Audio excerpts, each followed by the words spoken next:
Mga idol, oh. May set tayo ulit na Wave 125 na makina. Wave Alpha 125.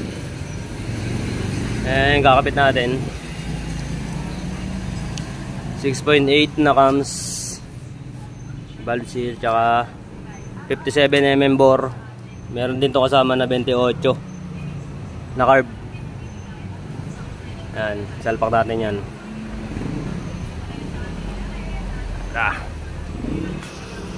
Yan mga idol, nasalpak na natin yung piston nya 57. Tapos salpak na natin yung block. Yan, siya bumili lahat ng pyesa niyan.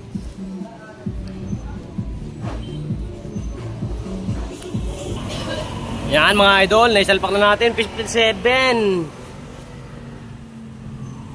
Yan.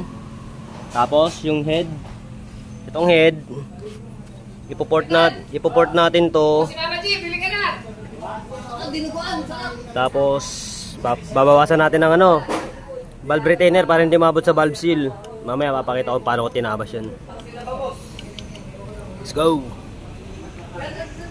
Yan mga idol, nagtabas lang tayo sa head. Yan, para hindi umabot.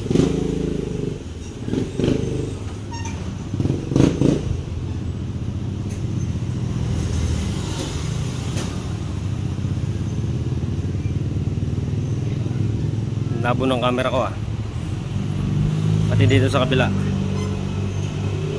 Ayan o. Balita mo yung nangyari kay Marvin? Oo. Konti na lang mga idol o. Bakit na ulo nun? 6.8 yan mga idol. Yun, nagtabas tayo doon sa loob. Tapos yung gilid-gilid. Ayan. Kasi sasapul sa head yung sa ilalim yung cams.